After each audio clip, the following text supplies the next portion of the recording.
दोस्तों, स्वागत है आपका एक बार फिर से अशोक महतो की कहानी सीरीज में। इस कहानी में हम आपको अशोक महतो के बाहुबली वाले छवि की कहानी सुनाएंगे और साथ में यह भी बताएंगे कि यह मोकामा के बाहुबली अनंत सिंह से कितने अलग हैं। वैसे तो अनंत सिंह पिछले 20 सालों से एक्टिव पॉलिटिक्स में है और जहां तक बात अशोक महतो की है तो 17 साल जेल में बिताने के बाद वह पिछले साल लोकसभा चुनाव से पॉलिटिक्स में एक्टिव हुए हैं। जहां लोकसभा चुनाव में अनंत सिंह और अशोक महतो का चुनावी क्षेत्र एक ही था, वहीं इस बार के बिहार विधानसभा चुनाव में यह समीकरण वैसा नहीं रहने वाला है, क्योंकि जहां अनंत सिंह का चुनावी क्षेत्र मोकामा रहने वाला है, वहीं अशोक महतो नवादा जिले के किसी सीट से अपना दावा ठोकेंगे। ऐसे में यह देखना दिलचस्प होगा कि क्या दोनों अपने बाहुबल का इस्तेमाल इस चुनाव में करेंगे या नहीं। तो चलिए इस वीडियो को शुरू करते हैं। हेलो एंड नमस्कार, मेरा नाम है प्रशांत और आप देख रहे हैं बेजोड़जोड़ा.com का यूट्यूब चैनल। दोस्तों, अशोक महतो और अनंत सिंह बेशक अपने अपने इलाके के बाहुबली हैं, लेकिन बाहुबली का असली मतलब वहां सिद्ध होता है जब आपको बाहुबल के दम पर सत्ता का सुख मिला हो। इस रेस में जहां अनंत सिंह का एक छत्र राज रहा है, वहीं अशोक महतो इससे अभी तक वंचित ही रहे हैं। जहां अशोक महतो इस पूरे सीन में 90 के दशक में आ चुके थे, वहीं अनंत सिंह साल 2004 के लोकसभा चुनाव के बाद इस पूरे सीन में आए। इस समय तक अशोक महतो अपना नाम बनाकर बैठ चुके थे और फिर 2 सालों के बाद साल 2006 में जब वह जेल गए तो फिर 17 सालों के बाद साल 2023 में वह जेल से बाहर निकले। इसलिए जहां अनंत सिंह को लोग खुले तौर पर बाहुबली मानते हैं, वहीं अशोक महतो को बाहुबली मानने से कई लोग कतराते हैं और उनको एक गैंगस्टर से ज्यादा कुछ भी नहीं समझते हैं। लेकिन सच्चाई क्या है, आइए आपको वीडियो में आगे बताते हैं।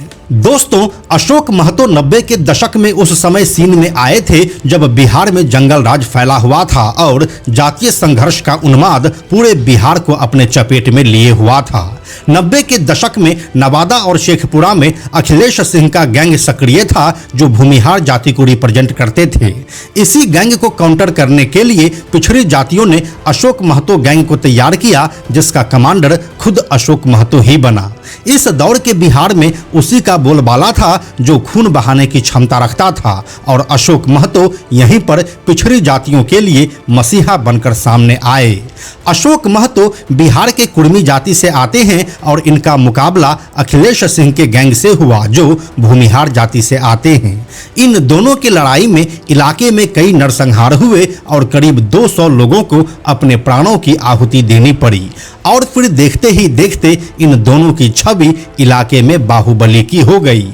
जाति के वर्चस्व से शुरू हुआ यह पूरा खेल जाति के ऊपर ही आगे बढ़ता गया, जिसने इलाके में अपराध की एक नई गाथा लिख दी। हम आपको बताते चले कि 1990 के दशक में अशोक महतो और अखिलेश सिंह गिरोह का नवादा, नालंदा और शेखपुरा इलाके में काफी वर्चस्व था, जिससे करीब 200 से अधिक गांव अफेक्टेड रहते थे। इसी सिलसिले में अशोक महतो जेल गए और फिर साल 2001 में फेमस नवादा जेल ब्रेक कांड को अंजाम दिया गया, जिसमें अशोक महतो भी जेल से भागे। फिर जेल से निकलने के बाद मानिकपुर नरसंहार को अंजाम दिया गया, जिसमें अशोक महतो ने पिछड़ी जातियों का खून ही बहाया था। ऐसा कहा जाता है कि मानिकपुर के चौरसिया समाज के लोग अशोक महतो की मुखबिरी में शामिल थे, जिसके लिए उनका नरसंहार किया गया।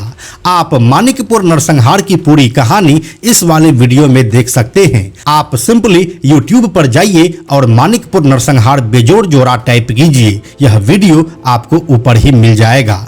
और फिर साल 2006 में अशोक महतो को गिरफ्तार करके जेल भेजा गया।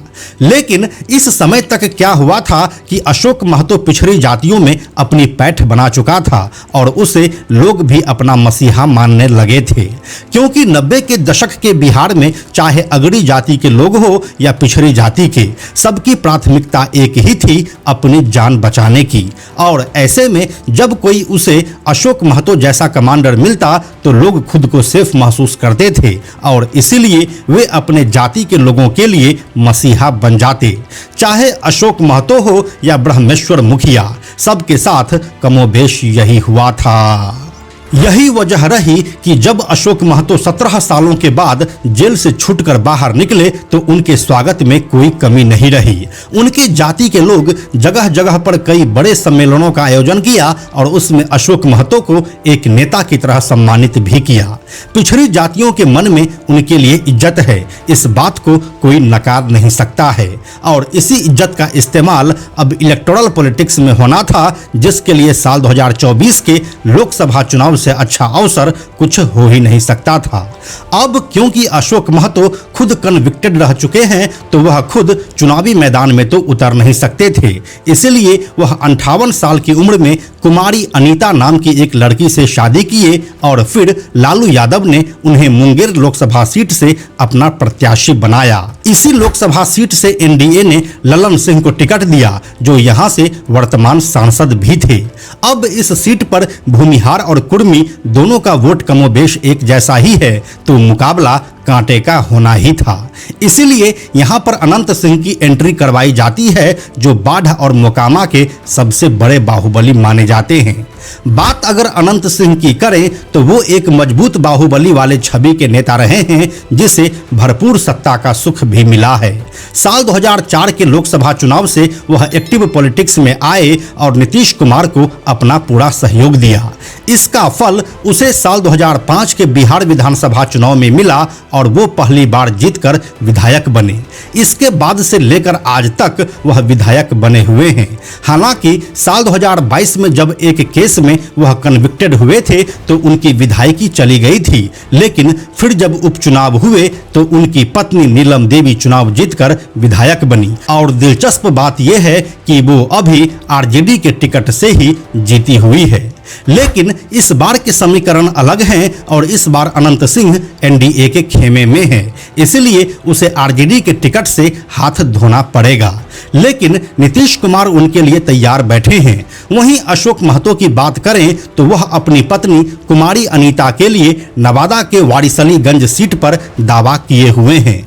अब इस सीट का जो गणित है उससे महागठबंधन में दरार पड़ने की पूरी संभावना दिखाई पड़ती है। हम ऐसा क्यों बोल रहे हैं, आइए आपको वीडियो में आगे बताते हैं। दोस्तों, नवादा जिले का वारिसलीगंज विधानसभा सीट साल 2015 से ही बीजेपी के खाते में है और यहां से अखिलेश सिंह की पत्नी अरुणा देवी चुनाव जीतती हुई आई है।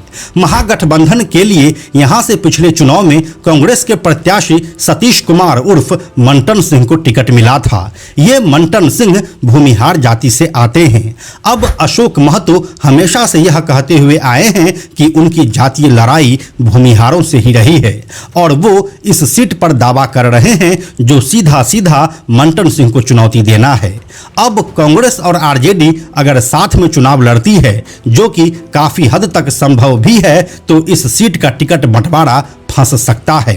और फिर अगर अशोक महतो यहां से निर्दलीय चुनाव लड़ते हैं, तब उनके बाहुबल की असली परीक्षा होगी, जो उन्हें सत्ता का सुख भी दे सकती है। इसलिए दोस्तों, अगर इस वीडियो के निष्कर्ष पर हम आपको लेकर चलें तो अशोक महतो और अनंत सिंह दोनों बाहुबली तो हैं, लेकिन दोनों का दौर अलग अलग रहा है। जहां अशोक महतो जातीय नरसंहार से खुद को स्थापित किए हैं, वहीं अनंत सिंह इलेक्टोरल पॉलिटिक्स से। इसलिए साल 2025 का बिहार विधानसभा चुनाव इन दोनों के लिए काफी चैलेंजिंग होने वाला है। बाकी इसके बारे में आपका क्या ख्याल है, हमें कमेंट में लिखकर जरूर बताइए। हम जल्दी मिलते हैं आपसे एक नए कहानी के साथ। दोस्तों, YouTube हमारी वीडियोज की रीच को आगे नहीं बढ़ा रहा है, इसलिए हमें आर्थिक समस्या का सामना करना पड़ रहा है। अगर आपको बेजोड़ जोड़ा के वीडियोज से कुछ अच्छा जानने और सीखने को मिलता है तो कृपया हमें आर्थिक सहायता दें, जिससे कि यह जानकारी आपको आगे भी मिलता रहे। आप हमें 100, 200, 500 या फिर 1000 रुपये से भी अपना समर्थन दे सकते हैं, जिससे कि हम नए नए कहानियों पर लगातार काम करते रहें। आपके सहयोग के लिए धन्यवाद। साथ में हम आपको यह भी बताते चलें कि आप में से 97% ऐसे लोग हैं जो हमारे वीडियोस को देखते तो हैं, लेकिन हमारे चैनल को सब्सक्राइब नहीं करते हैं। ऐसे लोगों से हमारी हाथ जोड़कर विनती है कि अगर आपको हमारे वीडियोस पसंद आ रहे हैं तो आप बेजोड़ जोड़ा के इस चैनल को सब्सक्राइब जरूर कर लीजिए। साथ ही बेजोड़ जोड़ा नाम से हमारा एक एक्स अकाउंट है, यानी कि ट्विटर अकाउंट है, आप उसे भी फॉलो जरूर कीजिए। यह वीडियो अगर आपको पसंद आया तो इसे लाइक और शेयर जरूर करें। आने वाले वीडियोस के लिए बेजोड़ जोड़ा को सब्सक्राइब करके बेल आइकन को टच करना ना भूलें। Thank you so much.